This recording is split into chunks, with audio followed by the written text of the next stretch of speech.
Dulu.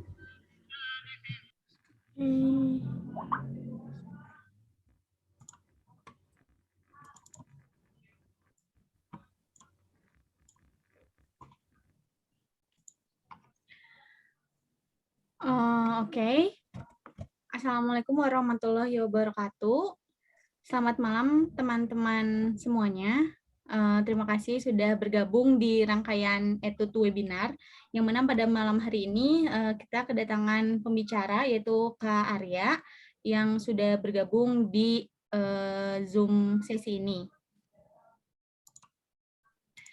Oke, sambil menunggu teman-teman lainnya juga join, mungkin bisa kenalan dikit ya sama Kak Arya.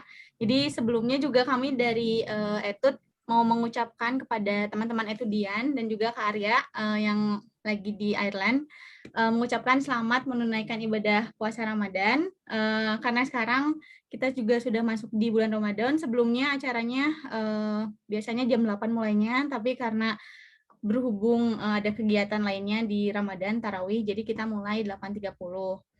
Oke, jadi sedikit perkenalan ya sama Kak Arya.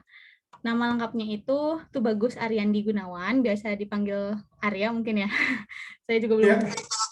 Nah, Kak Arya ini sekarang lagi melanjutkan PhD di jurusan Mechanical Engineering National University of Ireland Galway. Kak Arya juga merupakan awardee dari European Union Scholarship. Sebelumnya sudah menyelesaikan S2 Master of Science in Engineering, Energy Engineering di Technical University of Berlin, dan lulus S1-nya dari Teknik Kimia di Universitas Indonesia. Nah, gimana Kak Arya, sehat di sana? Puasanya lancar? Alhamdulillah sehat. Ini Sarah dengan Sarah? Iya, Kak. Jadi sebelumnya aku yang kontak Kakak. Iya, jadi salam kenal Sarah. Salam kenal juga, Kak. Nah, untuk teman-teman di sini, perkenalkan juga, saya Sarah, salah satu admin dari Etude Edukasi Indonesia. Mungkin ada teman-teman yang baru join atau baru kenal Etude Edukasi Indonesia itu apa ya. Jadi sebenarnya kami dari tim Etude, timnya ini ada beberapa kakak-kakak yang merupakan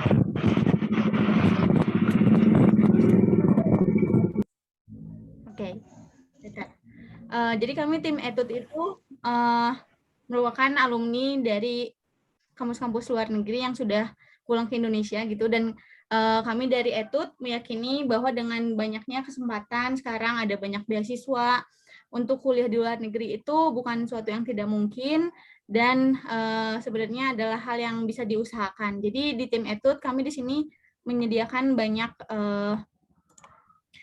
pelayanan buat adik-adik, salah satunya dengan menyelenggarakan rangkaian webinar seperti ini, atau bisa juga Instagram Live. Selain itu, bentar lagi kita akan buka mentorship program buat teman-teman yang mau mendaftar kampus, juga beasiswa ke luar negeri, dan masih banyak lainnya. Misalkan teman-teman butuh dipandu untuk menyiapkan esai pendaftaran, ada proofreading service, terus ada juga IELTS tryout untuk teman-teman yang lagi menyiapkan tes bahasa. Biasanya kami juga menyediakan sesi diskusi gratis juga. Nah, semuanya itu bisa teman-teman cek infonya di sosial media Etude. Ada Instagram, Twitter, LinkedIn, Facebook. Terus kita juga ada channel Telegram, bisa cek pokoknya di link yang ada di Instagramnya Etude. Teman-teman bisa join channel untuk diskusi bareng, sharing-sharing bareng bersama teman-teman lainnya. Jadi perkenalan Etude-nya segitu dulu, dan sekarang kita sudah bisa lihat ini slide yang sudah disiapkan Kak Arya. Jadi mungkin kita bisa mulai sekarang, Kak. Waktu dan tempat dipersilakan. Oke, selamat malam untuk teman-teman semua yang ada di Indonesia. Terima kasih banyak Sarah sudah diperkenalkan tadi. Mungkin juga saya akan perkenalkan lagi diri saya supaya kenal ya, kan tak kenal maka tak sayang. Jadi perkenalkan, nama saya Tubagus Aryandi Gunawan atau biasa dipanggil Arya. Sekarang saya sedang di Galway di Irlandia. Sebelumnya saya pernah tinggal di Jerman juga, jadi mungkin saya punya sedikit gambaran yang variatif untuk bisa teman-teman dengarkan, menjadi wawasan tambahan teman-teman. Jadi kalau ada pertanyaan, boleh langsung aja sampaikan, nanti mungkin Sarah bisa bantu sampaikan ke saya. Itu sekarang biar jelas ya apa aja sih yang bakal saya coba sampaikan di kesempatan yang baik ini. Tadi sudah saya singgung, saya akan coba perkenalkan lagi tentang latar belakang pendidikan dan organisasi yang mungkin juga teman-teman tertarik untuk tahu. Lalu tentang alasan-alasan kenapa sih melanjutkan studi gitu ya. Kenapa nggak di Indo aja gitu, atau kenapa nggak cukup S1 aja gitu. Lalu saya juga punya gambaran untuk teman-teman semua tentang mahasiswa Indonesia yang ada di luar negeri. Wah, seru banget ya. Jadi nanti teman-teman bisa lihat di mana aja sih, di negara mana aja sih teman-teman kita yang sedang kuliah di luar negeri itu gitu kan. Luar negeri itu kayak luas banget gitu ya. Saya petanya gitu, ada infografisnya yang saya cari dari berbagai sumber. Lalu juga ada kiat-kiat sukses saya, pesan-pesan saya buat teman-teman semua, karena yang namanya beasiswa, yang namanya kuliah lanjutan itu tantangannya luar biasa, nggak gampang. Sarah juga pernah menjalaninya, pernah melaluinya, pasti kita semua pernah berdarah-darah lah gitu, kurang lebih. Jadi kita semua temanin teman-teman semua, apalagi tadi Sarah punya banyak sekali jasa ditawarkan dari Education Indonesia, mungkin bisa bantu teman-teman semua. Lalu juga saya akan coba gambarkan tentang kenapa sih disebut benua biru. Mungkin teman-teman semua udah ada yang tahu ya, kenapa disebut benua biru gitu, si benua Eropa ini gitu. Nanti bakal coba saya kasih tahu kenapa di salah satu slide-nya di tengah. Lalu juga ada gambaran tentang beasiswa apa aja sih Kak yang ada di Irlandia gitu ya. Kebetulan saya di Irlandia, jadi saya punya pengetahuan tentang beasiswa yang ditawarkan di sini. Lalu mungkin menarik juga untuk teman-teman yang tertarik dengan penelitian gitu ya, tentang riset, Kak itu ngapain sih di Jerman sama di Irlandia gitu. Jadi mungkin juga saya akan berikan beberapa gambaran gitu, dan beberapa pesan dan rekomendasi di akhir presentasi. Mungkin di tengah-tengahnya presentasinya ada beberapa quote dari saya buat teman-teman tambah semangat lagi mengejar mimpinya gitu. Oke, untuk perkenalan, sekarang ini saya sedang di tahun terakhir, tahun keempat dari program PhD atau Doctor of Philosophy in Mechanical Engineering di kampus NUI Galway, kita bilangnya National University of Ireland Galway. Lalu sebelumnya saya juga tadi sudah sampaikan sama Sarah, saya lulus di Teknik Energi di Technical University Berlin. Lalu sebelumnya saya di Teknik Kimia di Universitas Indonesia, dan sebelumnya juga saya pernah di Politeknik ITB atau Politeknik Bandung sekarangnya di di Teknik Kimia juga. Lalu untuk organisasi, sekarang ini saya sedang diamanahkan menjadi International Student Ambassador di Education in Ireland. Ini adalah suatu program resmi dari pemerintah Irlandia. Begitu juga saya International Student Ambassador di kampus NUI Galway juga untuk 2020 sampai tahun ini gitu. Lalu sebelumnya saya juga aktif di Member of Students Union Council di kampus saya, atau kalau di Indonesia Senat gitu ya bilangnya. Lalu sebelumnya saya juga pernah menjadi koordinator PPI se-Amerika Eropa di 2018-2019. Jadi kurang lebih saya punya gambaran tentang mahasiswa kita, program yang diminati, tantangan, dan sebagainya. Lalu sebenarnya juga saya pernah jadi ketua PPI di Irlandia. Sebelumnya ya sibuklah menyibukkan diri mana di kegiatan kemahasiswaan. Untuk alasan ya, kenapa sih Kak kita harus melanjutkan studi gitu?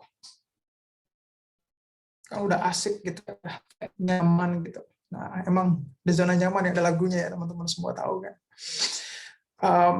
Kita justru kalau misalnya kita merasa nyaman, saya merasanya berpikirnya kita sedang tidak berkembang gitu. Kita sedang ya udah santai gitu ya, kayak di pantai. Karena kita mungkin refleksinya ya udahlah, jadi seperti orang kebanyakan aja, udah sih udah hidup terjamin gitu, misalnya dengan pekerjaan yang sekarang atau dengan posisi teman-teman yang sekarang gitu, atau enggak teman-teman menunda gitu ya, udah nanti aja masih muda gitu, 2-3 tahun lagi deh gitu, atau enggak teman-teman udah settle, udah saya pengen tinggal di Jakarta atau saya pengen tinggal di Bandung, di Jogja, di Bali, atau teman-teman di mana sekarang udah pengen settle di situ gitu. Terus takut, ada mungkin rasa takut juga, ngapain nanti banyak kejadian-kejadian yang tidak diinginkan atau susah bertahan dan sebagainya ya. Ada kebosanan juga, mungkin itu juga salah satu indikator teman-teman sedang berada di zona nyaman. Nah sekarang emang nggak nyaman gitu ya kalau kuliah lagi di luar negeri kayak gini. Jadi Sarah dan teman-teman di Education Indonesia juga pasti semua pernah merasakan ya. Kalau kita yang hidup di luar negeri itu emang adalah di zona yang tidak nyaman.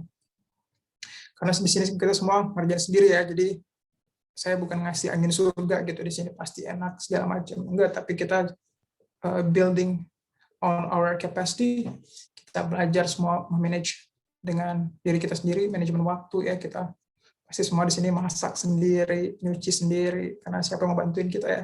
Tapi di situ kita berkembang dan aktualisasi diri ya, mematangkan diri sendiri gitu. Jadi kita bisa menikmati tantangan, mendapatkan hasil maksimal dari hidup. Menurut saya sih lebih berkembang ya, kita bisa menjelajahi dunia baru, kita bisa banyak penyampaian, membangun kepercayaan diri itu juga penting. Lalu juga teman-teman harus belajar buat memilih jalan bahagia sendiri. Jadi jangan dengar terlalu banyak kata orang ya. Teman-teman coba pelajari diri teman-teman sendiri gitu. Saya ini 5 tahun lagi ini mau jadi apa sih? Jadi saya senang sekarang untuk menyampaikan teman-teman harus jadi orang yang determined gitu ya. Kalau di sini selalu diarahkannya itu jadi determined people, orang-orang yang terarah gitu, yang punya arah, yang punya tahu tujuannya mau kemana. Mungkin juga kuliah di luar negeri juga menjadi salah satu jalan teman-teman untuk mengejar mimpi itu gitu. Jadi luar biasa ya. Saya ajak buat teman-teman keluar dari zona nyamannya, karena hanya 2% katanya populasi dunia yang berada di zona tidak nyaman. Sisanya, the rest of the people, they just live like the others gitu. Gitu. Sekarang kita lihat nih, yang 2% tadi dari orang Indonesia ada di mana aja gitu. Nah ini kurang lebih peta persebaran negara mana saja sih yang menjadi tujuan dari mahasiswa kita gitu untuk melakukan studi atau belajar ya. Teman-teman bisa lihat tuh. Bahkan di Afrika sampai ada yang di Afrika Selatan ya. Ada di Australia juga udah pasti ya. Jadi paling besar itu ada di Tiongkok dan di Australia. Boleh saya tanya ya, biar interaktif sedikit, biar nggak bosan. Kira-kira ada berapa sih mahasiswa Indonesia di luar negeri? Coba boleh ada yang bisa ngomong atau di chat box nanti Sarah sampaikan. Wah, banyak Kak. Ini seluruh dunia ya? Ya, mahasiswa Indonesia yang ada di luar negeri ada berapa sih kita kira-kira? Bayangan aja. Nih, ayo teman-teman yang punya tebakan boleh langsung ditulis nih di kolom komentar. Ayo, berapa? Pengen dengar. 20.000. 1.000. Wow. Oke. Berapa Ayo nih? sampai 5 deh. 5 jawaban atau 3. Sejauh ini masih ribuan nih. Ada yang jawab 10 ribuan. Oke, berapa lagi? Faizar Alwi 100.000. Oke. Ada lagi? Kira-kira berapa sih orang teman-teman kita, gitu, saudara-saudara kita yang ada di luar negeri? Bahkan di beberapa orang 10.000. banyak. 10.000. Udah 5 belum? 10.000. Ya, udah tuh sama yang ngomong. Udah ya? Oke, jadi yang betul tadi adalah Fajar Alwi. Jumlah mahasiswa kita di luar negeri di 2019, saya hitung karena saya pernah ada di PPI Dunia, dan kita ada sekitar 60-an ya PPI di seluruh dunia. Saya coba tanya satu persatu sama ketua PPI-nya. Berapa aja mahasiswa mereka saya jumlahin, itu ada sekitar 114.000 mahasiswa kita. Jadi sangat tidak banyak. Itu dari Fajar Alwi tadi. Wah, keren ya Fajar Alwi, bisa nebak. Jadi itu jumlah mahasiswa kita sangat sedikit ya dibandingkan dengan total rakyat kita berapa hari ini, 262 kali ya, atau 265 juta. Yang ada di luar negeri sendiri, yang termasuk PKI, itu gambaran saya waktu kita pemilu kan. Saya juga ada beberapa kegiatan tentang pemilu kemarin, itu sekitar 7 juta kalau nggak salah. Jadi di luar negeri ada 7 juta, yang mahasiswanya berapa dari 7 juta itu ada cuma 100 ribuan. Jadi sedikit banget. Jadi teman-teman harus bisa nambahin ini ya. Rakyat kita banyak, coba keluar ke Indonesia, jadi bagian dari mahasiswa luar negeri Indonesia, karena masih sangat sedikit dan potensinya masih sangat besar gitu untuk kita semua bisa belajar di luar negeri. Nah sekarang di mana aja sih negara-negara favorit ya dari orang Indonesia atau mahasiswa? Bisa lihat tuh tadi. Kalau nggak salah Australia itu ada berapa ya? 25.000 kayak gitu. Dan total Amerika Eropa itu ada sekitar 27.000. Jadi sama dengan total yang ada di Australia. Tiongkok juga besar ya, lebih dari 15.000 juga. Dan Amerika itu lebih dari 10.000 orang. Teman-teman bisa lihat tuh ya, yang kecil-kecil ada kurang dari 10 juga kita masukkan tuh Afrika Selatan, Sri Lanka, ada Iceland ya, teman-teman. Saya juga ada teman di Iceland. Jadi luar biasa. Ada di Kuba bahkan loh, itu ada yang merah di bawah Amerika itu. Kalau teman-teman saya lihat kursor saya, di luar biasa. Tapi secara peta kita di PPI, saya minta maaf kalau saya banyak mention singgung PPI karena datanya dari PPI. Saya pernah 2 tahun di PPI. Jadi kalau kita petain gitu ya, ada 5% dari 100.000 tadi yang ada di Amerika Eropa, ada 10% yang ada di Timur Tengah Afrika ini biasanya belajar Islam ya, kajian Islam. Lalu memang sebagian besar ada di Asia dan Oseania, seperti negara ASEAN ya, Malaysia, Tiongkok, Jepang, gitu, Australia dan sebagainya gitu. Jadi memang masih sedikit. Kita perlu teman-teman semua buat, ayo Kak, saya mau ikutan gabung gitu. Nah sekarang quote for you ya, ini dari pengalaman saya gitu, saya bisa coba ramu tentang apa aja sih Kak yang dibutuhin gitu buat bisa sukses dapat beasiswa atau sekolah lanjutan gitu ya. Nah sekarang saya mau ajak teman-teman untuk berpikir tentang P yang pertama itu pendorongnya. Saya formulasi dalam bentuk 3P gitu, biar gampang diingat. Yang pertama itu kita butuh pendorong. Gitu. Pendorong itu apa maksudnya Kak? Nah pendorong itu banyak ya, teman-teman coba cari sendiri. Teman-teman itu perlu didorong soalnya. Jadi teman-teman perlu pendorong.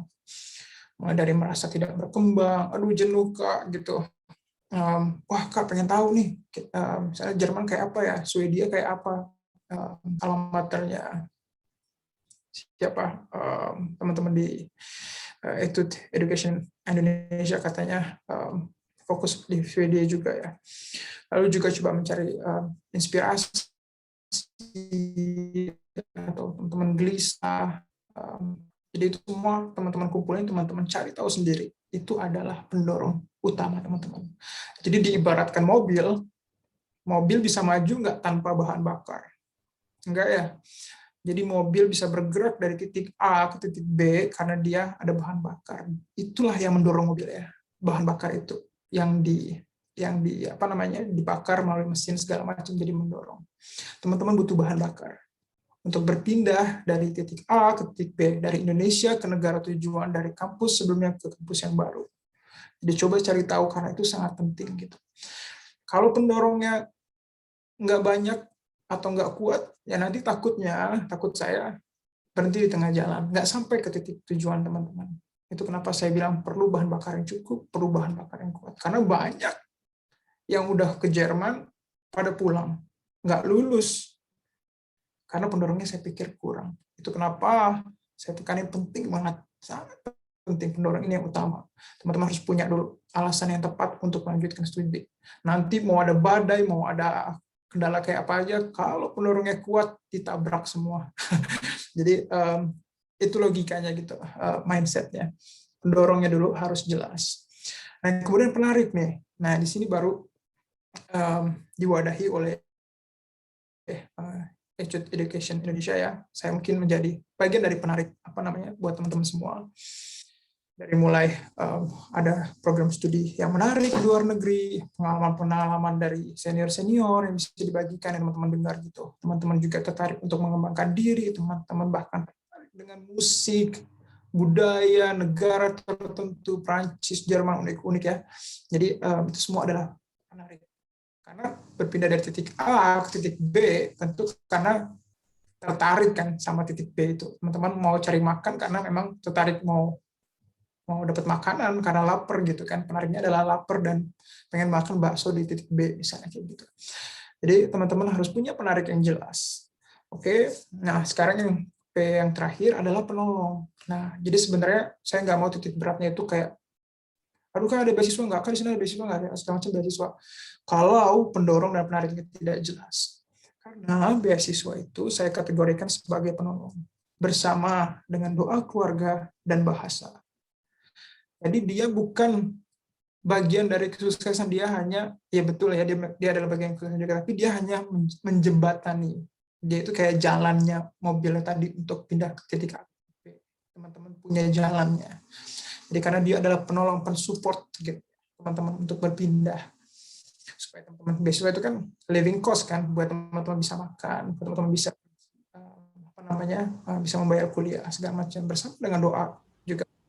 Bahasa juga teman-teman nanti di sini sehari-hari ya berbincang dengan rekan-rekan yang di sini juga perlu. Jadi beasiswa, bahasa, doa itu perlu dan dia adalah bagian dari penolong. Nah, kurang lebih kayak gitu. Harus diingat ini semua harus punya sebelum berangkat. Nah, sekarang saya coba akan jabarin lagi buat mendorong teman-teman gitu ya. Kenapa sih Kak benua biru gitu ya? Kenapa nggak di Asia Oceania gitu? Wah, nanti saya dimarahin teman-teman saya dari Asia Oceania ya. Tapi kurang lebih saya bisa gambarkan ini dari data kita ya. Teman-teman bisa lihat ini dikumpulkan, datanya menarik banget dari Times Higher Education. Teman-teman bisa cek. Kampus dari 800 kampus terbaik di dunia. Wah, itu teman-teman bisa lihat ya, ini ada pie diagram. Hampir 50%-nya ada di Eropa ternyata. Wah, jadi Eropa memang pusat keunggulan gitu ya dari dunia. Memang mereka civilization ya, peradaban yang paling tinggi waktu itu beberapa dari abad ke-18 ya, memang yang paling bagus di Eropa. Mungkin sekarang juga udah mulai shift ya ke Asia sama ke North America gitu, kayak Amerika Serikat dan tapi memang mereka masih leading ya, memimpin dalam pendidikan tinggi unggulan dunia. Itu kenapa teman-teman perlu consider Eropa. Nah, sekarang kenapa sih Kak disebut benua biru? Tadi katanya udah disampaikan ya. Kak Arya katanya tadi mau bagi, katanya mau mau kasih tahu kenapa disebut benua biru. Karena di sini banyak sekali kerajaan-kerajaan yang yang berdarah biru gitu. Kan kita sebutnya kalau aristokrat itu disebutnya dengan darah biru ya. Ya kurang lebih itu memang karena dihuni oleh orang-orang yang berdarah biru. Itu kenapa kita punya sebutan mewakili Eropa, kita sebut sebagai benua biru.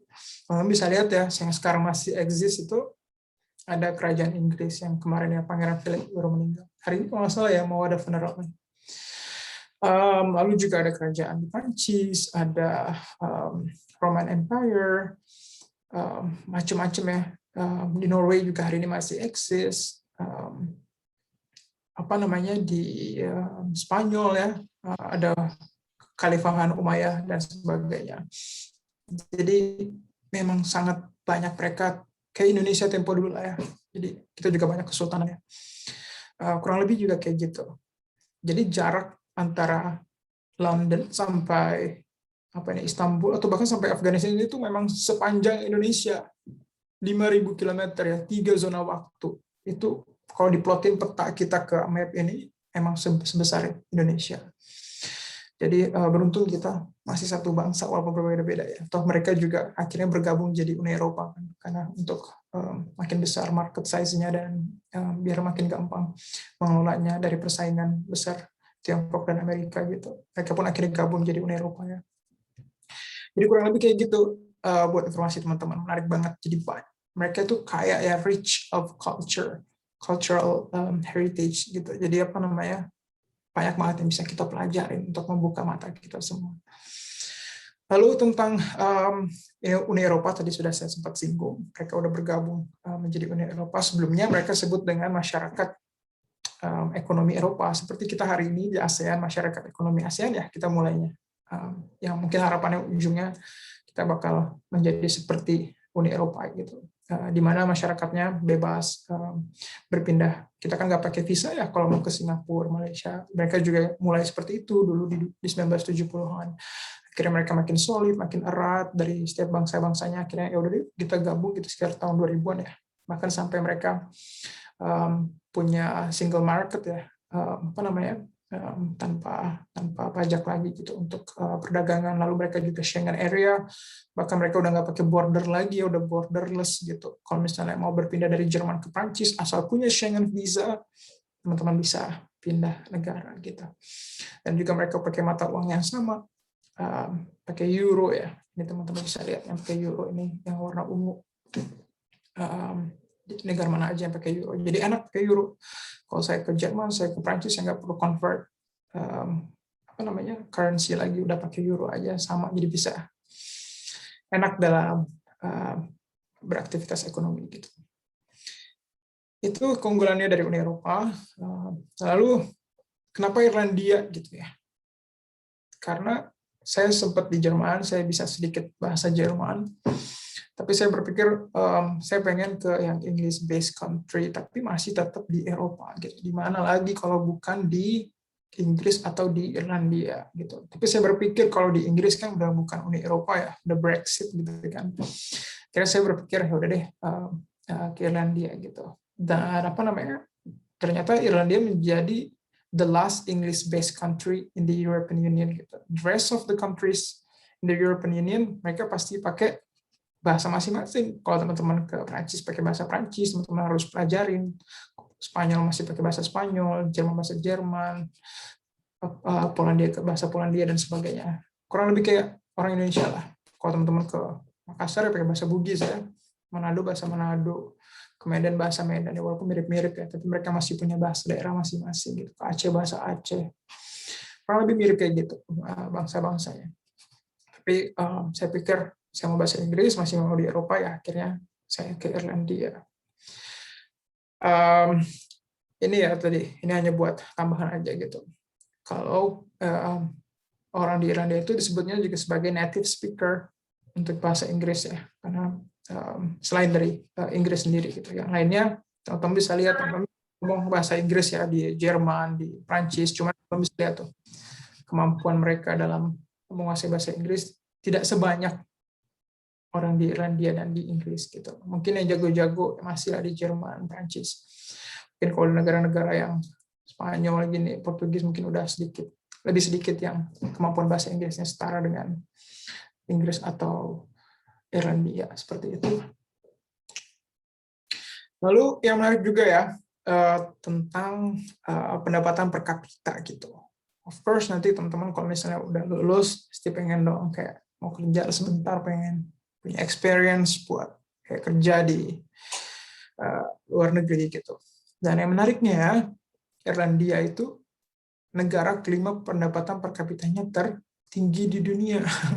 Jadi udah kalah Inggris. Inggris nomor berapa tuh? Inggris nomor 22 tuh ya. Irlandia nomor 5, 77.000 dolar per tahun per orang.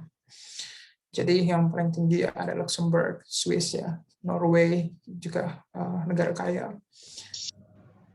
Ternyata Irlandia lebih kaya daripada orang Amerika per orangnya, sama Singapura dan sebagainya. Itu kenapa mungkin menarik juga buat teman-teman mau berkarir di sini gitu. Lalu ada juga informasi tentang seberapa konservatif mereka gitu ya. Kurang lebih Indonesia juga mungkin saya ibaratkan masih konservatif ya, kita masih sangat menjunjung tinggi nilai agama, moral dan sebagainya yang bersumber dari agama. Dan kalau misalnya bisa dipetakan, yang paling konservatif itu mungkin Polandia ya. apa namanya yang paling Katolik ya. Jadi mereka di sini sebagian besar Katolik kan atau Kristen. Polandia dan Irlandia itu termasuk yang masih konservatif. Saya pikir ada baiknya karena jadi apa ya? Nggak terlalu banyak yang aneh-aneh dalam tanda kutip ya. Maksudnya kayak jadi kita jadi lebih tenang karena mereka sangat menjunjung nilai agama dibandingkan dengan di Jerman gitu atau di Belanda bahkan kan ya ganja aja dijual ya di mana di pinggir jalan gitu. Jadi dibikin kue, dibikin permen, which is kind of wow gitu.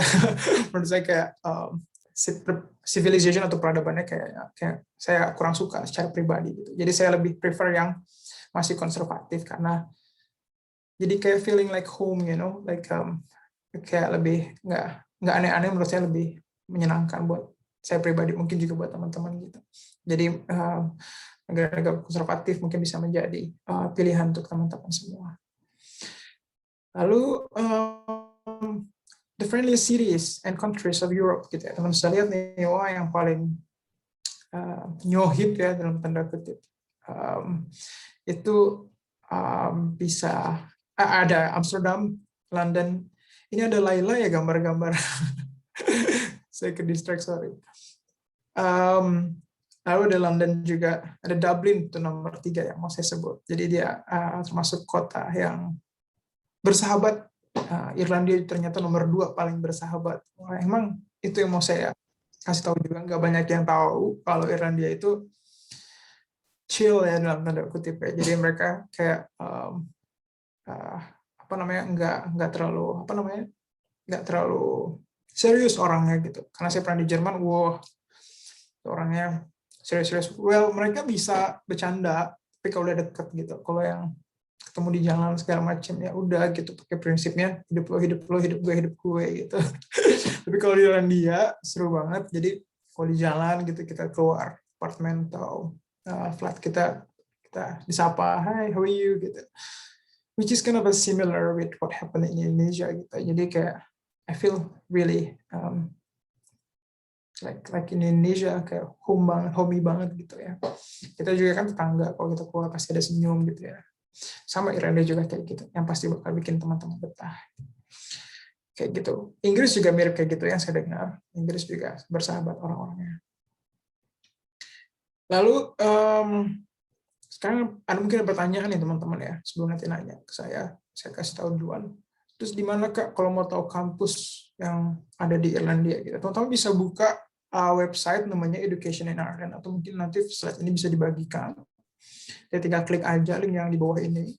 Dan teman-teman bisa klik yang Where Can I Study in Ireland. Mereka ada map gitu tentang distribusi di mana aja lokasi kampus-kampus di Irlandia. Mungkin yang warna hijau itu yang negerinya kali ya. Nah, saya kampusnya di sini nih, di kota Galway, atau sekitar 2 jam ke barat dari ibu kota Dublin gitu. Di sini langsung ke arah Atlantik ya. Di sini kampus saya. Banyak lagi kampus yang lain yang bisa teman-teman pilih, atau teman-teman cari jurusan mana yang teman-teman pengen gitu ya. Selidikin aja. Put your time for learning more about what will you study there gitu. Itu di mana aja kampusnya. Lalu ada quote lagi nih, saya selipin. Jadi buat teman-teman yang kayak yang masih ragu, takut, Kak gitu. Kayaknya apa bisa Kak saya kuliah di Eropa gitu. Pasti banyak kan. Nanti ada aja pikirannya yang kayak mengganggu kita ya. Nah, saya mau kasih dorongan buat teman-teman semua. Kita tidak akan sampai kemana-mana jika takut. Oke? Nggak akan itu nenek moyang kita melaut kalau dia takut ombak ya. Apalagi ombaknya gede-gede di mana? Di Laut Jawa, Laut Selat Sunda dan sebagainya. Nggak akan Habibie bikin pesawatnya supaya terbang kalau dia takut angin kencang-kencang segala macam. Justru ketakutan ya, itu perlu kita arungi dengan keyakinan gitu. Justru ketakutan itu harusnya tidak membatasi diri kita gitu. Harus teman-teman arungi gitu. Jadi jangan takut buat set your own goals, set on your dreams gitu. Harus bisa meletakkan mimpi-mimpi teman-teman mau jadi apa, harus berani. Kata Kak Arya, jangan takut gitu. Karena kalau takut, ya kita nggak akan pindah ya. Kayak tadi mobil A ke titik A ke titik B gitu. Kalau teman-teman takut di jalan, ya nggak akan pindah cari makan, nggak akan pindah ke mall gitu dari rumah. Tapi karena teman-teman berani dan yakin, teman-teman tahu saya bakal selamat, saya bakal dapat sesuatu yang saya inginkan di situ gitu. Maka teman-teman berangkat. Jadi jangan takut. Terus kenapa di kampus NY Galway Karya gitu ya? Nah di kampus NY Galway ini ada program banyak program teknik yang menarik buat saya, terutama riset-risetnya ya. Kalau kita udah S3 gitu, kayak kita kan jadinya lebih kayak preset dan banyak riset-riset yang menarik, proyek-proyek yang menarik di sini gitu. Dan salah satu fun fact-nya juga di kampus NY Galway ini, mereka punya kampus teknik yang terbesar di Irlandia, namanya Alice Perry Engineering Building. Itu diambil dari nama insinyur pertama perempuan ya, dihargain gitu. Jadi gedung teknik terbesar di Irlandia, namanya Alice Perry. Dan fun fact yang kedua, kampus ini adalah alma mater dari presiden 2 periode Irlandia, yaitu Michael Higgins. Dia waktu masih di kampus Senegal masih muda, kurang lebih mirip ya mukanya sama yang sekarang. Lalu yang saya senang juga, yang saya pikir berbeda dengan di Jerman, di sini ada prayer rooms atau musola gitu, bisa sholat. Wah, saya senang banget. Jadi saya bisa ketinggalan buat sholat, karena kalau waktu saya di Jerman di TU Berlin itu, wah susah banget mau nyari mau nyari musola, orang gitu pada sholat di anak tangga, saya ingat banget. Jadi apa namanya, kurang terfasilitasi, dan di sini sangat apa namanya, menjunjung toleransi. Mereka ada chapel ya, ada kayak apa namanya, gereja kecil gitu di dalam kampus juga. Dan mereka juga ada musola-musola, ada 3 di kampus saya, tersebar di berbagai lokasi, which is great for me gitu.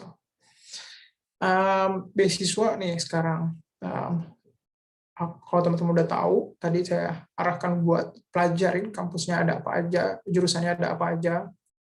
Setelah teman-teman tahu mau kemana, di kampus mana, di negara mana, di Eropa, teman-teman bisa cari informasi di apa namanya, kedutaan negara tujuan ya. Biasanya mereka punya informasi tentang beasiswa gitu.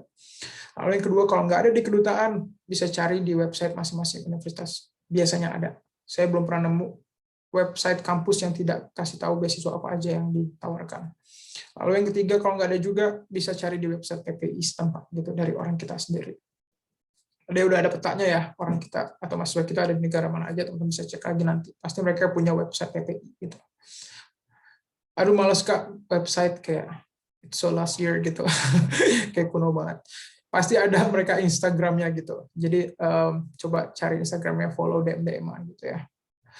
Apa namanya? Tapi jangan pertanyaan-pertanyaan yang terlalu nggak signifikan gitu. Mereka juga pasti sibuk. Jadi teman-teman harus coba cari tahu sendiri dulu sebelum berangkat menanyakan gitu. Jadi pesan saya, perkaya ya informasi untuk diri sendiri dengan mandiri. Mandiri itu kata kuncinya, dengan membaca sendiri. Karena teman-teman nanti kuliah lagi, melanjutkan di sini, itu semua teman-teman harus mandiri. Jadi belajar mandiri mulai hari ini. Cari tahu informasi sendiri. Apa namanya, belajar. Misalnya kalau butuh IELTS, sendiri harus put your own time gitu. Karena ini buat development kalian sendiri. Orang lain nggak ada yang peduli kanan kiri kalian mau jadi apa besok. Mau bahagia atau sedih kalian besok. Tapi you should learn how to responsible for your own. Apa namanya, put your time more for yourself, developing yourself, building your own capacity gitu ya. Jadi tentang beasiswa banyak banget, teman-teman nggak usah khawatir. Saya percaya juga Education Indonesia juga punya banyak offer tentang supporting teman-teman dalam hal beasiswa gitu. Saya juga bisa kasih tahu tentang beasiswa apa aja di offer, bisa klik di link ini ya, di bawah ini. Masih di website yang sama, Education in Ireland. Ini buat se-Irlandia ada apa aja sih gitu. Tapi yang utama, yang paling favorite dari teman-teman yang pengen ke Irlandia itu ada namanya Government of Ireland Scholarship ya. Teman-teman bisa cari tahu di situ. Di IG PPI Irlandia juga ada ya, khusus dari langsung awardee-nya gitu. Teman-teman bisa cek ya. Lalu di Galway ada apa Karya? Nah, di Galway ada ini, teman-teman bisa cek juga. ada yang paling terkenal kalau buat melanjutkan S3 itu namanya Hardiman Scholarship. Buat yang S2 saya kurang hafal ya, ada apa aja, tapi teman-teman bisa coba cek ada apa aja beasiswanya melalui International Scholarship page di webpage nygalway.ie, atau bisa klik langsung link ini gitu. Dan yang buat teman-teman perlu tahu juga, pasti teman-teman pengen nanya ya, aduh Kak, living cost di sana gimana, pasti mahal ya gitu ya. Mau cari tempat tinggal gimana Kak? Di sana tuh internetnya gimana Kak? Oh, pasti banyak pertanyaan tentang how to live in here gitu. Well, we already prepared a very nice quick guide buat teman-teman ya, pedoman panduan gitu ya. Pegang buku ini, baca dari A sampai Z, bakal memperkaya wawasan teman-teman semua tentang Irlandia. Jadi waktu itu karena saya punya pengalaman yang agak sulit ya waktu saya pertama sekolah di sini, aduh mau cari tempat tinggal di mana, provider apa aja, living cost gimana, I have no idea. I have to learn by myself. I have to go through gitu. But I think like the new students shouldn't be facing the same situation as I had before. So that's why like waktu saya ada di PPI, saya coba develop quick guide ini buat teman-teman semua gitu bisa baca. Dan ini udah yang edisi kedua sama pengurus yang lebih baru lagi, lebih keren sekarang tampilannya. Dulu waktu zaman saya masih jelek ya. Tapi kurang lebih informasinya masih sama prinsipnya, dan teman-teman bisa baca, download gratis di link ini gitu ya, atau klik aja quick guide PPI Irlandia biasanya muncul. Ada 2 versi, ada 2018, 2019. Ambil versi yang terakhir aja 2019 ya. Di situ ada semua living cost, berapa harga tomat segala macam, lengkap banget ya. Lalu buat yang tertarik juga ingin tahu karya waktu di Jerman ngapain gitu. Waktu saya di Jerman saya meneliti tentang, saya mau bikin, kan kita BBM mau habis nih katanya ya, minyak, gas, itu bara semuanya dalam 10 tahun dan 20 tahun. Wah, kita mau pakai apa nanti mobil kita? Ya udah waktu itu saya di Jerman, saya kebetulan berkesempatan ngambil tesisnya di Deutsche Luft- und Raumfahrt, atau kayak NASA-nya Jerman atau kayak LAPAN-nya Indonesia gitu. Lembaga antariksa mereka mau bikin bensin sintesis atau buatan dari energi matahari. Gitu ya.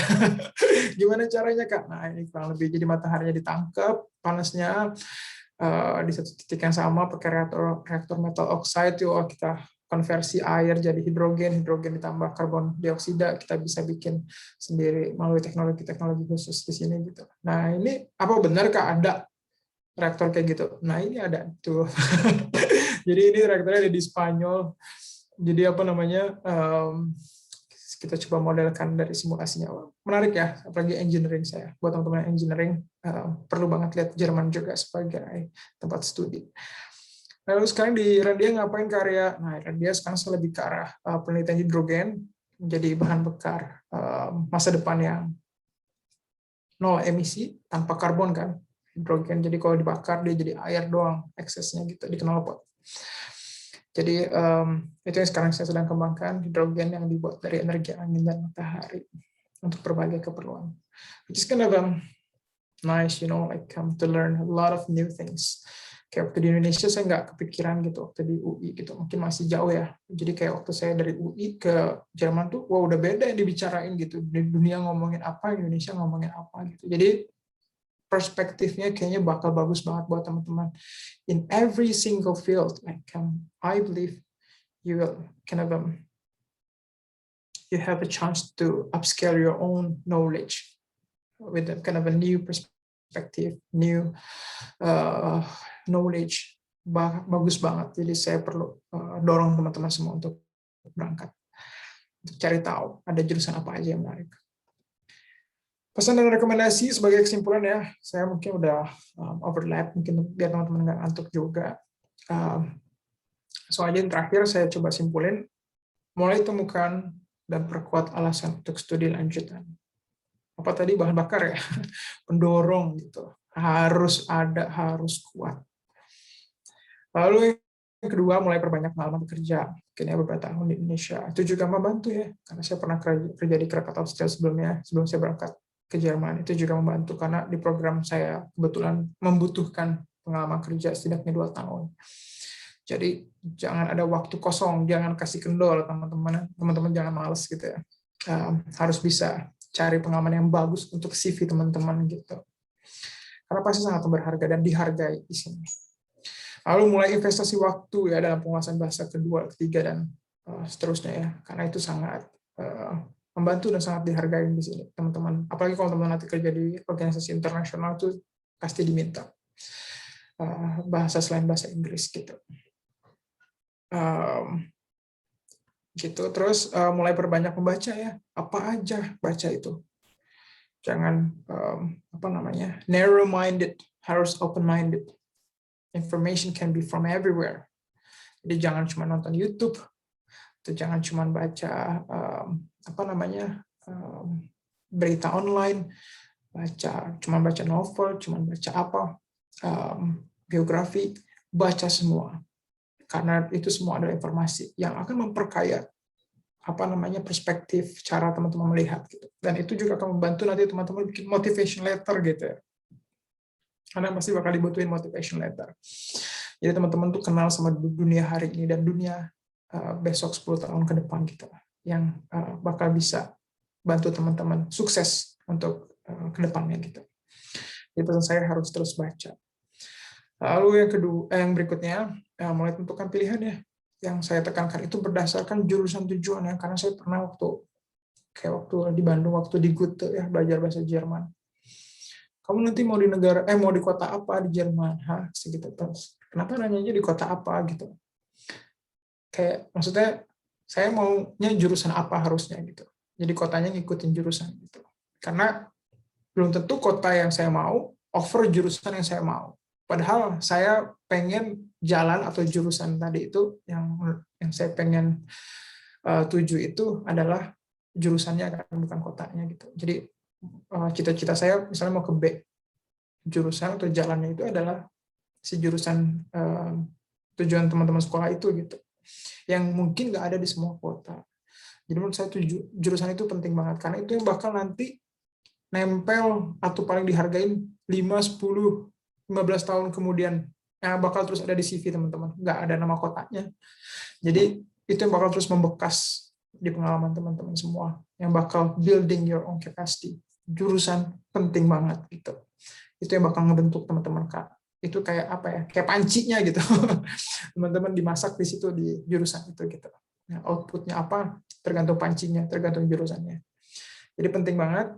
Jangan terbuai sama kota atau negara ya, bolehlah itu pendorong aja ya, tambahan lah, supporting motivation gitu. Tapi yang paling penting tentukan jurusannya mau apa. Karena banyak banget ya, kalau kita kan boring ya jurusan S2, S3-nya.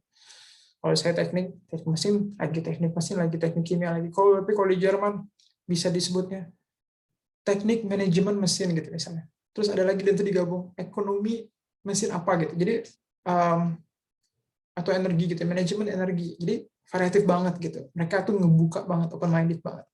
Jadi teman-teman nggak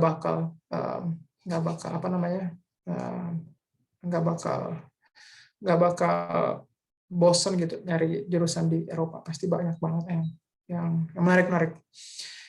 Lalu berikutnya mulai kaji negara tujuan ya. Setelah tahu jurusan, oke ada di kota ini, ada di negara ini, mulai tuh pelajari keunggulannya di bidang itu apa. Karena menurut saya tidak semua negara bagus untuk semua jurusan. Misalnya kayak Indonesia itu juga masih banyak loh bangsa asing atau bule yang mau belajar di Indonesia. Contohnya apa? Seni gamelan, ya, kesenian, mungkin juga pertanian, kita jago di sana. Terus kalau yang kuat misalnya buat mau teknik, Jerman, Jepang, Korea gitu ya. Mau yang bisnis biasanya Amerika atau Inggris kayak gitu, atau Tiongkok. Jadi masing-masing negara saya pikir punya expertise, punya keahlian gitu. Enggak semua bangsa itu jago di semuanya. Kalau teman-teman mau kajian Islam ke Arab, ke Timur Tengah gitu ya, North Africa gitu. Kalau teman-teman mau teologi, mungkin di Roma atau di Dublin juga ada. Jadi sangat spesifik gitu negaranya. Jadi kalau misalnya ini tadi mau cari beasiswa, teman-teman harus laluin tadi yang dari A sampai Z tadi yang saya sebutin di atas ini ya. Karena beasiswa manapun membutuhkan persiapan di atas. Nanti itu diterjemahkan di motivation letter, diterjemahkan di sertifikat IELTS. Jadi teman-teman harus kuasain ini semua dulu.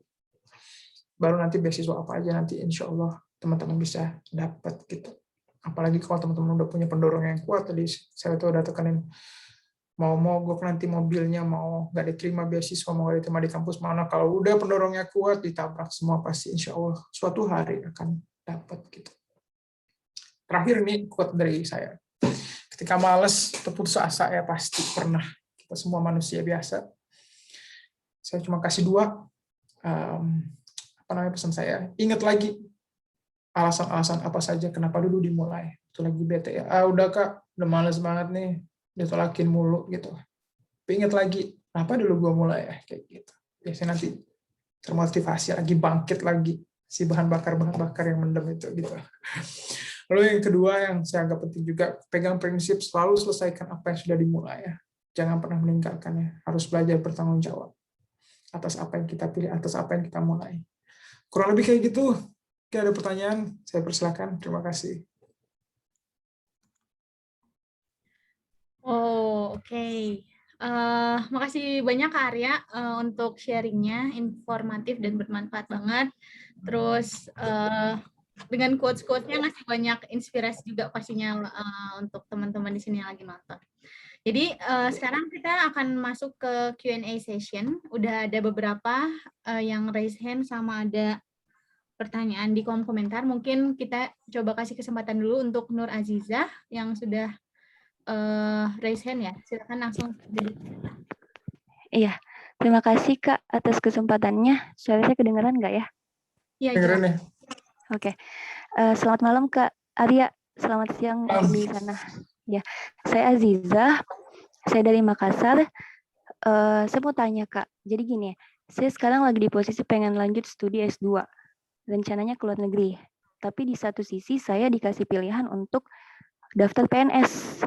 Nah, kan kalau daftar PNS kan cenderung ke pilihan orang tua. Kalau daftar studi ke luar negeri, itu cenderung pilihan pribadi. Nah, kalau Kak Arya di posisi saya mau dengar pendapat Karya bakal pilih yang mana? Oke. Ya, thank you.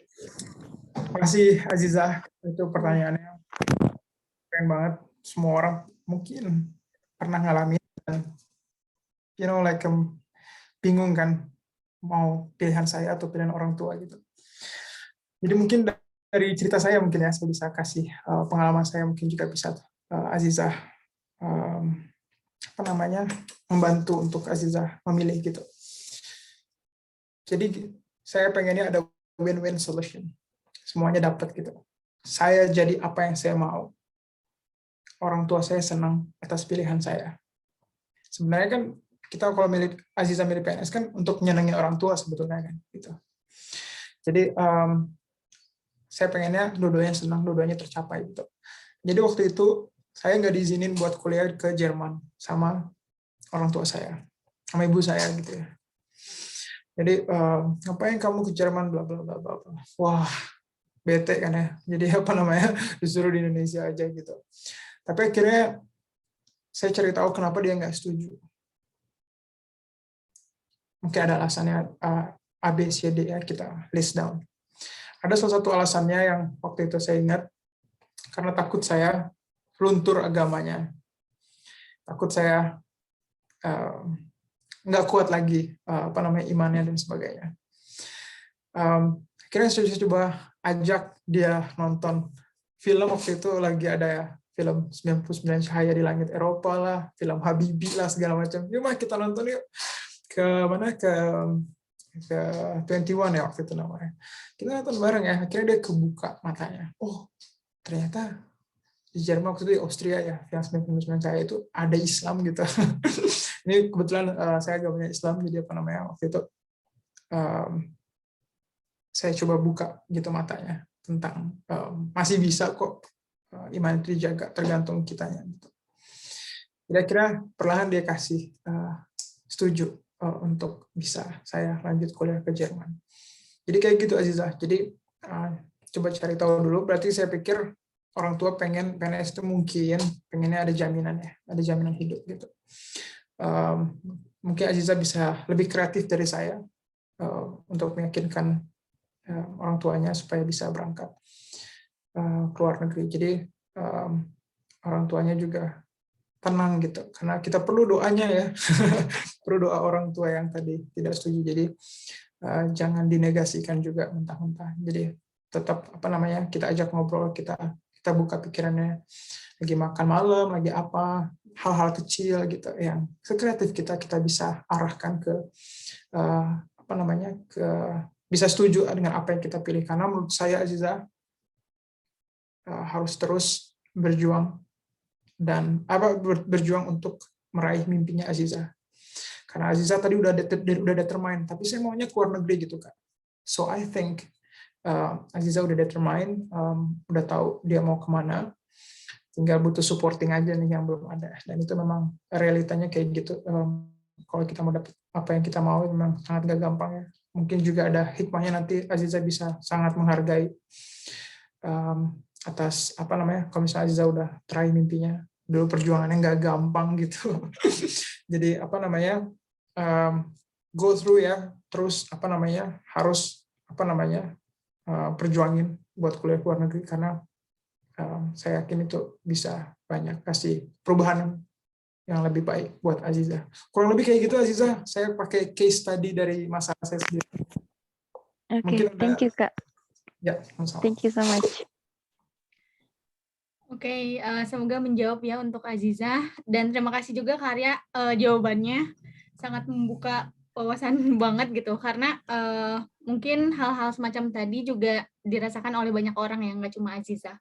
Dan tadi tipsnya dari Kak Arya mungkin bisa di-share juga informasi yang teman-teman tahu, tapi orang tua misalkan di sini belum tahu. Jadi harapannya nanti bisa punya persepsi yang sama. Oke, teman-teman, kita masih buka Q&A session. Sekarang kita lanjut ke pertanyaan yang ada di kolom komentar. Pertama ini dari Zikri, Kak. Selamat malam Kak Arya, izin bertanya, apakah D4 bisa lanjut S2 di luar negeri? Mungkin Kakak bisa langsung jawab. Zikri ya. Oke Zikri, makasih pertanyaannya. Tentu bisa ya. Banyak teman-teman saya yang D4 lanjut. Ada yang ke Taiwan, teknik kimia waktu itu. Macam-macam bisa kemana-mana. Karena sebetulnya D3 juga bisa lanjut langsung S2. Jadi sebenarnya bisa secara prinsip, in the simple words bisa gitu, nggak usah takut. Tapi mungkin yang perlu juga Zikri milikin adalah pengalaman kerja. Jadi saya selalu encourage juga buat teman-teman yang mau lanjut S2, kalau bisa itu spending sometimes at least a year gitu buat cari pengalaman kerja, karena itu penting menurut saya. Waktu saya lanjut lagi sekolah itu, I can relate a lot of things with my experience, with my work experience, and then my current study. Jadi kayak gini ya, misalnya energi waktu itu kuliahnya, waktu itu di perusahaan juga energinya kayak gini. Jadi kayak bisa banyak nyambungin gitu. Itu satu. Yang kedua, kita belajar banyak komunikasi skill, communication skill. Kita jadi tahu perusahaan kayak gimana, dunia kerja seperti apa sih komunikasinya, dunia kerja seperti apa sih prinsip-prinsip kerjanya. Jadi nggak banyak keteteran gitu. Jadi kita bisa lebih profesional. Nanti kelihatan teman-teman yang nggak punya pengalaman kerja, itu pasti nanti lain deh sama kita nanti duduk ya. Kita udah punya pengalaman kerja, kita lebih know how to manage our own time, know what to achieve, Jadi akan banyak manfaatnya. Saya pikir itu bagus, apalagi buat CV juga nanti pas reviewernya lihat sebelum menerima, ini udah pernah kerja di sini. Apalagi yang cocok pekerjaannya dengan jurusan yang mau teman-teman lanjutin, udah pasti itu dapat. Apalagi itu kalau saya punya pengalaman kerja, bisa masukin juga ke motivation letter. Nanti bisa kasih paragraf gitu, saya pengen lanjut lagi karena waktu saya kerja tuh saya nemu kayak gini-gini, saya jadi makin tertarik. Wah, itu udah disukain banget sama yang baca motivation letter. Jadi itu pesan saya sih, Zikri. D4 nggak usah khawatir, bisa. Oke, makasih Kak Arya jawabannya.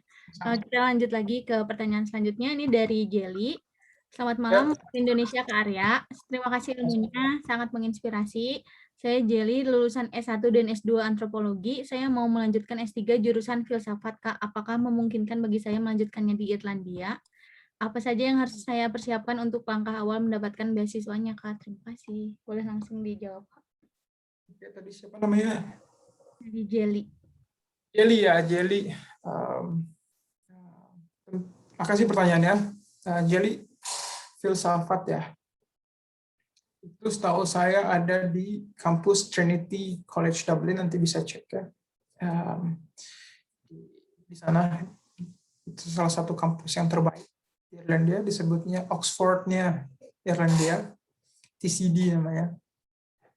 Coba cari di situ, pasti ada jurusan filsafat. Dan bisa, jadi yang perlu jadi langkah pertamanya mungkin ya, coba cek di website Education in Ireland tadi, where can I study? Sama tadi pertanyaannya Jelly, di mana Kak saya bisa sekolah gitu. Itu tadi udah pertanyaan webpage-nya. Judul webpage-nya. Where can I study gitu. Nanti bisa lihat kampus mana aja. Tadi kata Kak Arya TCD, nanti coba cari mana sih TCD di mana, nanti ada linknya di situ. Jadi bisa buka webpage-nya, bisa browsing. Kalau nggak mau dari laptop, dari HP udah gampang banget, kalian generasi yang istimewa. Jadi apa namanya? Udah sangat dipermudah zaman. Tinggal kita kemauan dan we need to put special time for that, you know. Jadi kita harus kasih spending deh 1 jam gitu ya. Coba saya mau pelajarin masa depan saya mau kemana. Jadi nanti coba lihat TCD ada apa aja. Saya yakin ada sih di TCD. Kalau misalnya nggak ada, mungkin bisa lihat juga di kampus saya NUI Galway atau di UCC University College Cork. Tapi saya pikir harusnya ada di TCD Trinity College Dublin. Kayak gitu Jelly, nanti udah dapet nih misalnya jurusannya ya. Oke Kak, udah ada nih kayaknya di TCD gitu. I think the next question will be beasiswa gitu ya. Jadi saya dorong teman-teman buat dapat beasiswa karena itu sebuah kebanggaan ya. Jadi teman-teman bangga sekolahnya itu dibiayain orang gitu buat jadi pinter. Jadi apa namanya, ada Government of Ireland itu bisa nanti Jelly cek juga. Tapi ya kalau S2 tadi berarti ya, S2 itu menariknya di Irlandia, di Inggris cuma 1 tahun. Dia nggak 2 tahun kayak di Jerman. Jadi memang sedikit padat mungkin ya Jelly ya. Karena nanti di semester keduanya udah tesis. Sambil masih ada sedikit kuliah. Jadi tapi bagusnya efisien dari yang tadinya harus spending 2 tahun, 24 bulan. Jadi cuma spending 12 bulan. Rumah, makan, semuanya jadi cuma buat 12 bulan ya. Dibandingin spending buat 2 tahun. Tapi benar-benar harus struggling di 1 tahun. Well, ada plus minusnya, tapi menurut saya harusnya kita bisa kerjain. Untuk S3 kakak, maksudnya, untuk filsafatnya S3 atau S2? Ya, jadi S1, S2-nya sudah ambil antropologi, Kak. Oke, sorry. Then ya, 3 di sini di Irlandia minimal 4 tahun. Jadi kalau di Inggris, Prancis itu boleh 3 tahun lulus. Tapi setahu saya Irlandia, Jerman, Irlandia utamanya ya, Irlandia itu nggak boleh lulus sebelum 4 tahun. Jadi sebenarnya saya juga udah selesai penelitian segala macam, cuman karena memang nggak boleh lulus sebelum 4 tahun ya, sambil ngerjain yang lain yang bisa bermanfaat buat penelitian saya. Jadi kalau mau buat PhD harus pakai 4 tahun Jelly. Kalau beasiswanya yang saya tahu di kampus NUI Galway, kalau misalnya ada jurusan yang menarik buat Jelly, bisa cek nama beasiswanya Hardiman Scholarship. Itu lumayan gede. Beasiswanya sekitar 1.200 euro per bulan. Terus 1.200 atau 1.300. Lumayan lah, gede lah itu. berapa juta tuh? 18 juta mungkin, 17 juta per bulan. Kayak gitu. Oke, makasih jawabannya Kak Arya. Kita lanjut lagi ke Ya, pertanyaan selanjutnya dari Vanti Eka.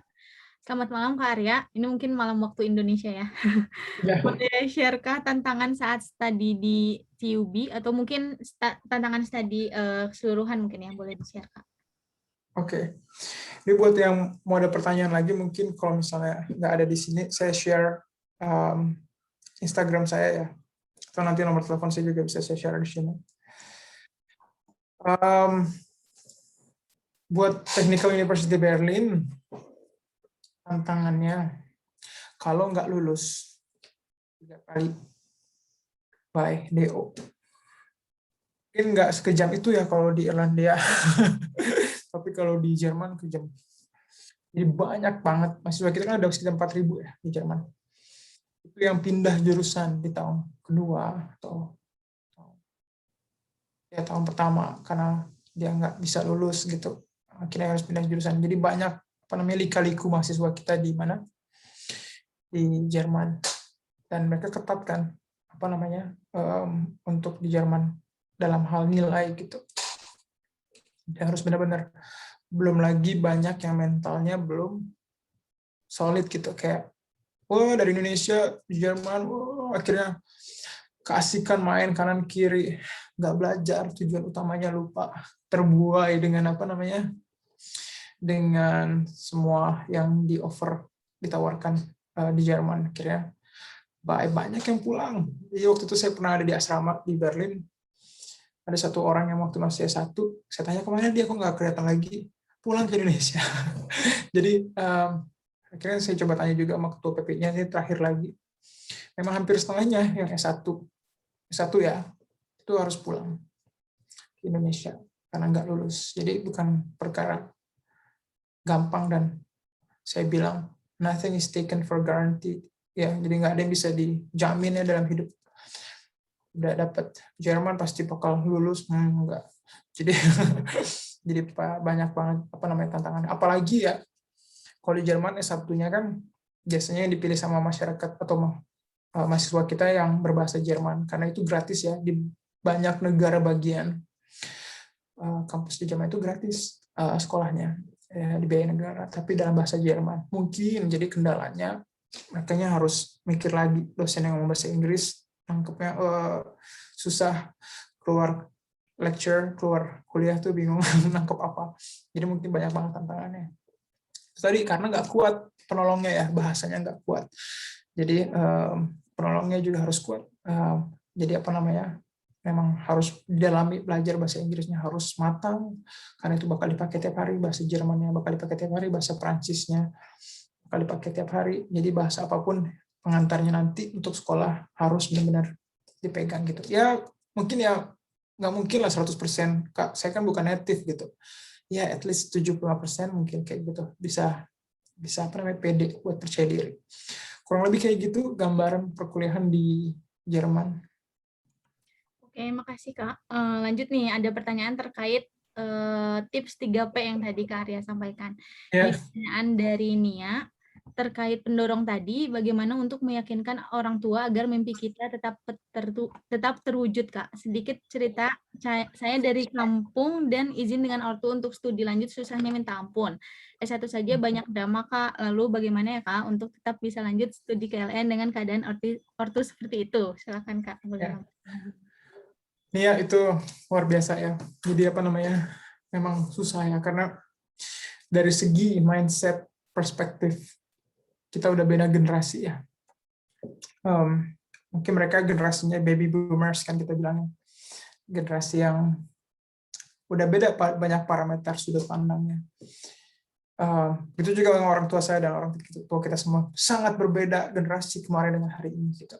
Tapi itu tantangan kita ya. Kita nggak boleh jadi anak yang durhaka kan, nggak boleh menyakiti hati mereka. Jadi itu pintar-pintarnya kita ya untuk bisa meyakinkan mereka, tapi cita-cita kita juga tercapai gitu.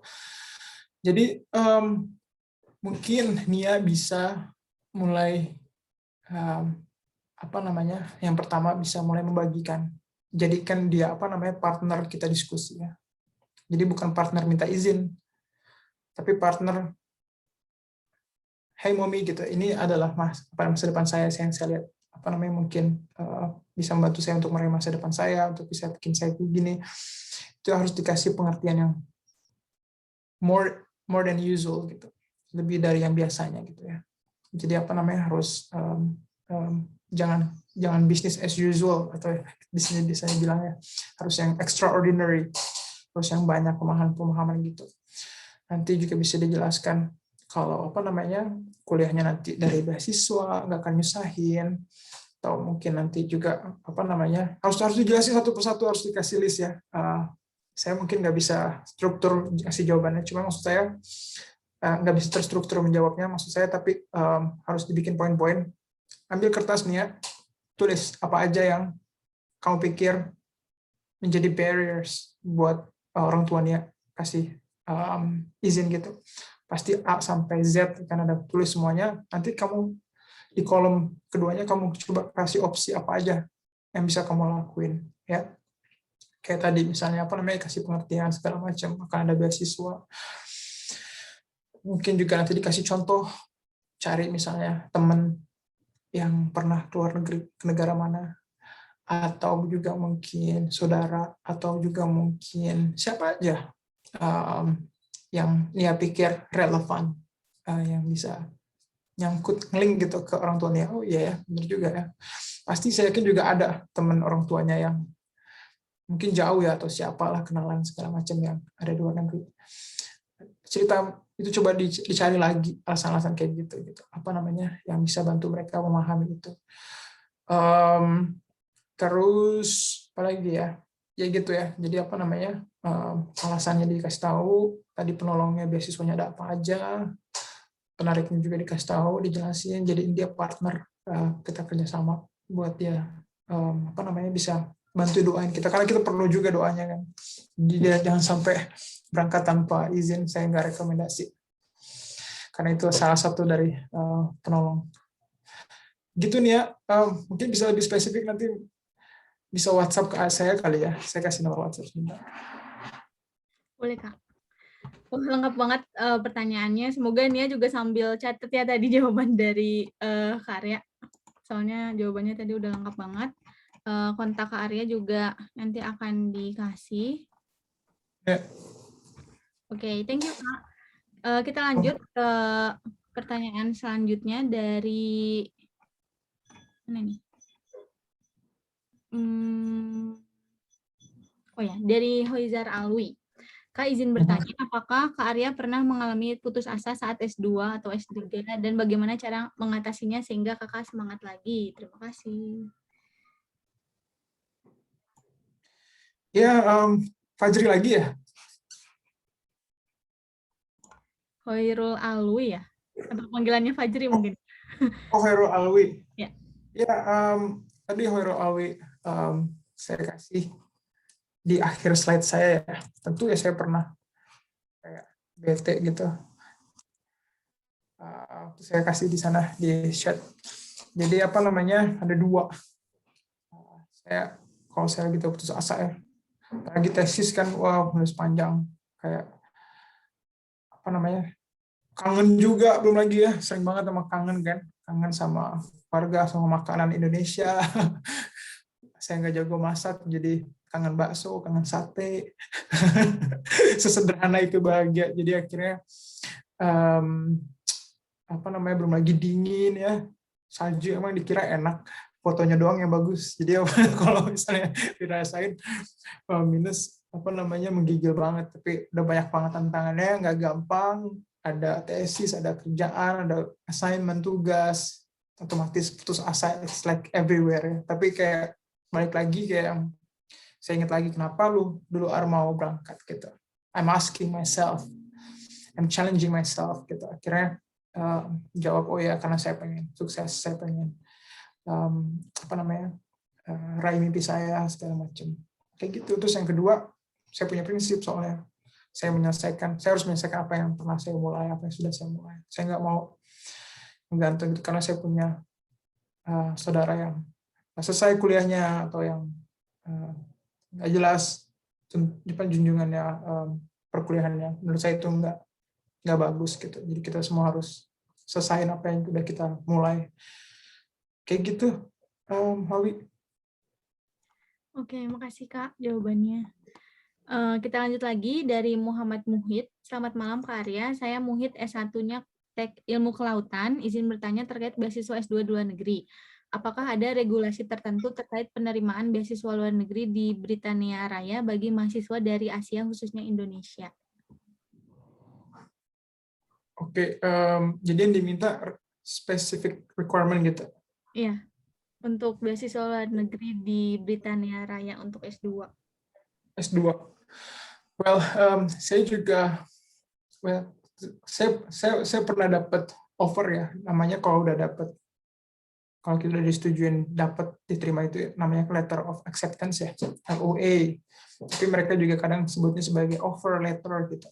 Saya pernah dapat dari Sheffield buat S3. Dan apa namanya, jadi saya punya contohnya buat yang S3 ya, dan saya pikir relevan sama dengan yang S2. Jadi untuk recruitment-nya, karena misalnya udah bukan mau S1, bukan mau nyari S1 ya, kalau mau nyari S1 mungkin agak lain karena butuh ijazah SMA dan segala macam yang mungkin berbeda dari satu negara ke negara yang lain. Tapi karena teman-teman mau berangkat dari S1 ke S2 yang udah punya ijazah S1, yang mereka minta ya ijazah S1, ijazah dan transkrip dalam bahasa Inggris ya, yang sudah ditranslate. Bagusnya sih sudah ditranslate dari institusi yang memberikan S1 teman-teman itu gitu. Biasanya mereka menyediakan jasa itu. Kalau misalnya pun nggak ada, nanti bisa pakai sworn translator gitu. Yang ada banyak, mungkin nanti bisa tanya sama Kak Sarah nih, apa namanya, ada di mana aja, pasti bisa bantu. Lalu perlu juga motivation letter, terus perlu CV yang udah pasti, dan juga perlu IELTS. Mungkin mereka terima TOEFL, tapi IELTS itu lebih digunakan di Eropa, di negara Eropa misalnya lebih menghargai IELTS ya, Kak Sarah ya. Iya, kurang lebih kayak gitu. Jadi sama, mereka nggak rasis, mereka melihat semua sama. Bangsa A, B, C, D. Yang penting punya apa nanti di CV-nya. Itu yang perlu justru teman-teman perhatikan. Kita harus lebih mencolok di CV-nya daripada saingan kanan kiri kita, supaya kita bisa dapat posisi di S2-nya nanti. Semangat ya. Oke, makasih Kak Arya jawabannya. Mungkin sedikit menambahkan ya, jadi untuk beasiswa ini, untuk S2 khususnya, ada banyak jenisnya, bisa dari pemerintah Indonesia sendiri, mungkin teman-teman bisa coba buka info tentang LPDP untuk kampus di Britania Raya, atau enggak dari pemerintah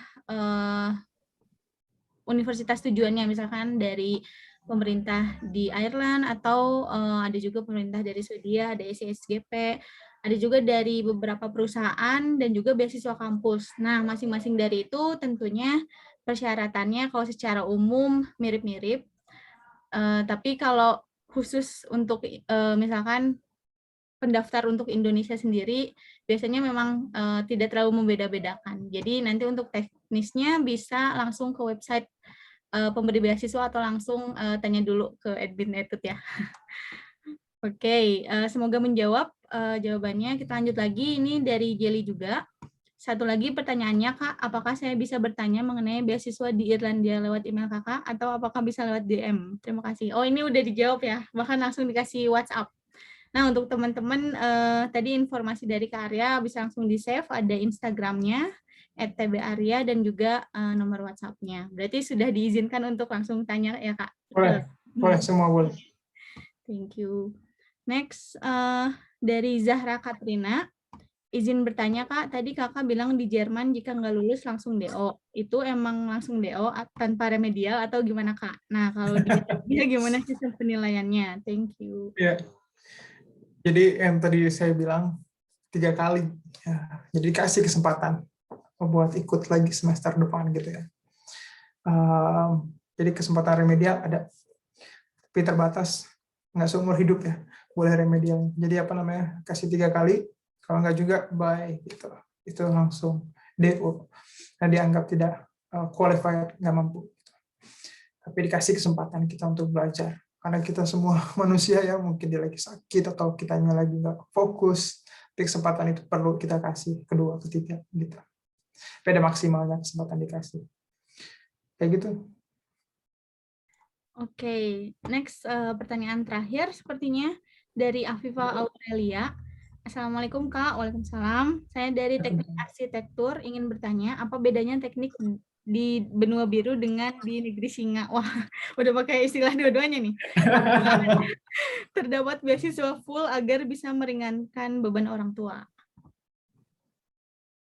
Oke. Ini mungkin ya. Jadi pertanyaannya, atau Afifah mau langsung bertanya langsung juga boleh nih. Boleh, boleh. Jadi apa bedanya teknik, maksudnya dari sisi Negeri, pendidikannya atau beasiswanya? negeri singa tuh di mana ya? Singapura kayaknya.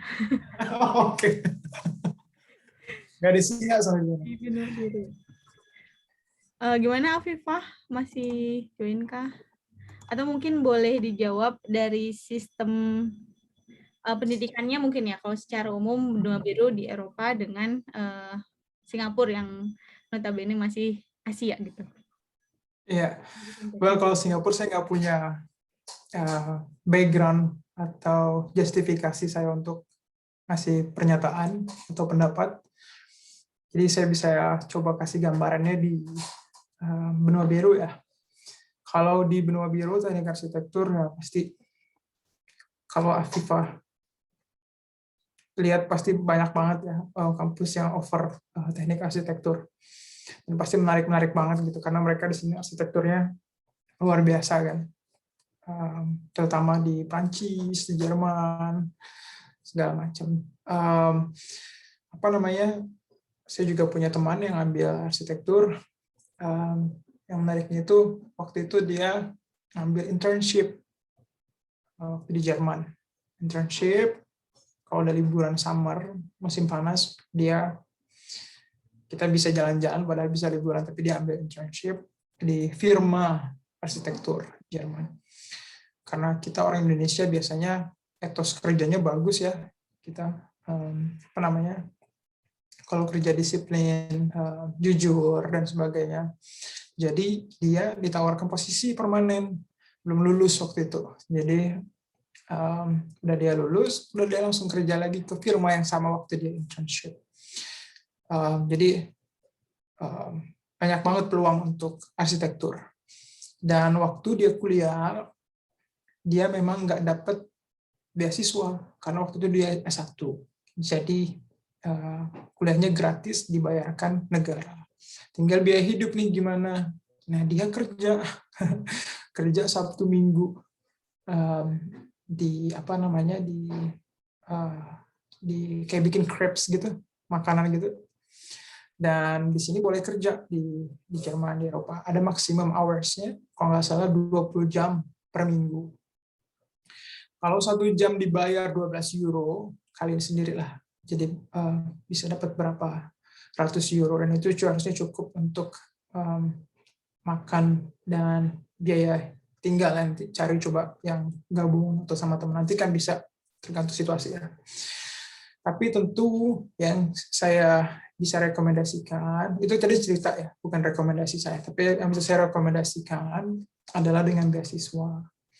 Karena dari situ nanti teman-teman bisa tenang ya untuk belajarnya gitu.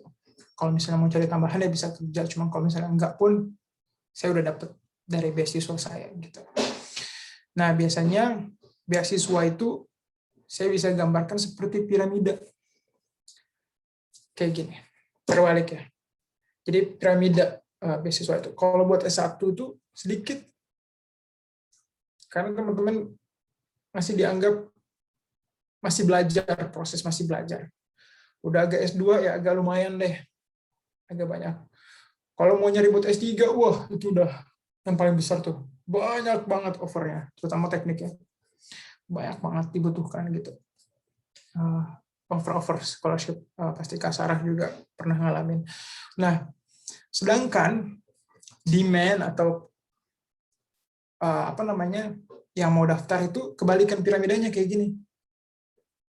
Yang S1 banyak banget yang mau cari, yang S2 ya tengah-tengah, yang S3 udah tinggal sedikit karena memang yang mau melanjut semakin sedikit gitu kan. Jadi terbalik. Jadi kurang lebih kayak gitu, mapping dari beasiswa, potensi beasiswa seberapa besar dan saingannya seberapa banyak. Kurang lebih kayak gitu. Afifah mungkin menjawab, kalau misalnya nggak menjawab bisa diperjelas lagi pertanyaannya. Ya, jadi Afifah, mungkin kalau ada hal-hal yang belum dijawab boleh langsung ditanya ya. Dan kita sepertinya karena waktu juga, mungkin sebentar lagi akan menutup sesi ini. Mungkin pertanyaan terakhir dari saya, Kak. Ya, Bapak. Apa aja sih tipsnya untuk bagi waktu supaya lancar kuliah dan sambil aktif di organisasi? Soalnya Karya kelihatannya aktif banget gitu di PPI kemarin. Iya. Makasih Kak Sarah. Jadi kita butuh balance ya in life ya. Karena kan sekarang kalau misalnya saya tuh saya mau maju di pendidikan, saya mau punya pengalaman kerja, saya mau sehat, saya mau tetap beriman, saya mau tetap sehat. Wah, banyak kan. Jadi saya mau tetap gaul sama teman-teman, saya mau tetap kreatif. Jadi mimpi itu semua jabarin tuh. Terus kasih bawahnya realisasinya kayak gimana. Jadi kan kita semua di sini yang hadir bisa menjadi apa yang kita mimpiin, apa yang kita cita-citain. Kita kan ngeliat ya, gue kayaknya pengen jadi kayak gitu deh. Jadi pengen jadi figur yang kayak gitu. Kita kan pasti punya role model gitu. Yang kita set, siapa aja ya, nabi kita, siapa aja orang tua kita sesederhana itu, yang bisa kita pick up gitu dalam hal-hal tertentu yang kita terinspirasi sama mereka gitu. Lalu kalau misalnya segi time managementnya, sekarang kan kita cuma punya 7 hari dalam seminggu. Gimana tuh Kak? Senin sampai Jumatnya kan bisa kita pakai. Mungkin kuliah juga nggak tiap hari kan ya Kak Sarah ya, kalau S2 kan ya. Nah itu jadi ada sisa-sisa harinya di 5 hari itu yang tidak kita pakai kuliah, mungkin kita bisa pakai buat hobi kita. Saya kadang melukis juga, mungkin Kak Sarah punya hobi yang lain, saya juga suka berenang, bisa kita pakai ke sana biar tetap sehat, karena percuma kuliah S2 nggak sehat, mentally and physically, jadi semuanya harus balance. Kalau kalian suka jalan-jalan, kalian bisa spending jalan-jalan, kalau kalian suka makan, kalian bisa cari makanan yang aneh, yang baru. Jadi kuliahnya, tapi yang utama harus tetap jalan dari seminggu itu. Lalu biasanya organisasinya Kak Sarah saya taruh di akhir pekan. Biasanya itu Sabtu atau Minggu biasanya saya mulai mengerjakan apa yang perlu kita kerjakan di organisasi. Tentunya ya pasti ada aja yang butuh waktu kita di weekdays tentang organisasi yang bisa kita jawab cepat, cuman yang kayak butuh proposal ya, kita mungkin organisasi bikin proposal atau bikin program kerja sebagainya, itu bisa kita pakai di Sabtu Minggu. Jadi produktivitas tiada henti. Jadi full 7 hari itu kita produktif, sambil juga sholatnya jangan tinggal ya, terus ibadah-ibadah lain kalau misalnya teman-teman di agama lain, Minggu bisa ke gereja dan sebagainya. Jadi semuanya tercapai. Jadi kita jangan timpang ya, terlalu berat pendidikan atau terlalu berat main atau terlalu berat kerja, nggak developing diri. Jadi semuanya dapat. Emang serakah sih, cuman ya maksudnya penting, tujuannya baik ya, kedengarannya sibuk. Jadi balance aja, nanti harus tetap olahraga, put your little bit time ya buat exercise dikit. Kalau mungkin yang perempuan suka yoga atau apalah, jadi kasih sedikit gitu tanggung jawab atas diri kita. Badan kita berhak buat sehat, berhak buat makanan sehat, berhak buat dapat pendidikan yang baik, berhak buat dapat teman-teman yang baik.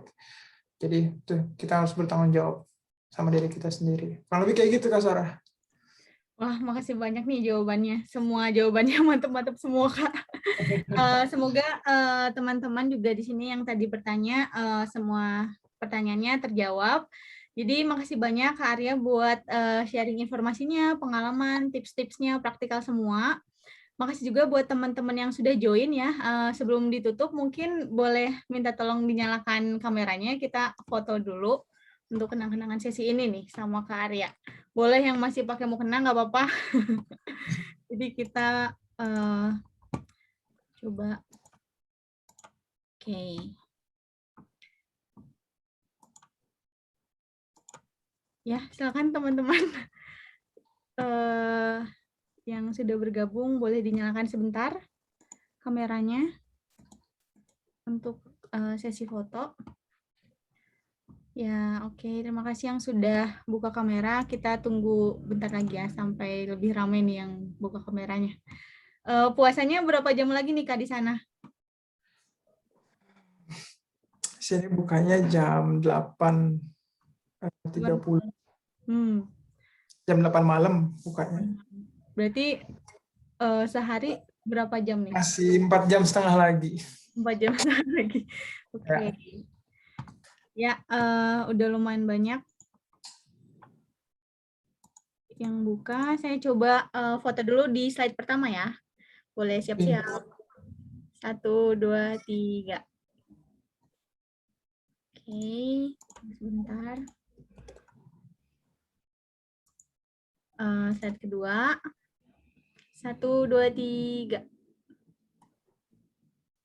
Sip. Oke, teman-teman boleh ditutup lagi kameranya. Oke, jadi semoga sesi sharing session webinar malam ini bersama Kak Arya bermanfaat untuk teman-teman semua. Dan jangan lupa untuk yang belum follow Instagram Etude, boleh di-follow dulu Etude Indonesia dan juga Instagramnya Kak Arya, TB Arya. Oke, mungkin sekian dulu dari kami. Sekali lagi makasih banyak Kak Arya buat sharing dan waktunya. Semoga lancar terus di sana studinya, sehat-sehat selalu, puasanya lancar. Dan juga untuk teman-teman etudian di sini, tetap stay tune informasi dari Etude karena kedepannya akan banyak lagi webinar gratis seperti ini. Jadi sekian dari Etude Edu Indonesia. Terima kasih banyak. Wassalamualaikum warahmatullahi wabarakatuh. Waalaikumsalam. Terima kasih semuanya. Thank you. Bye. Assalamualaikum. Terima kasih Kak.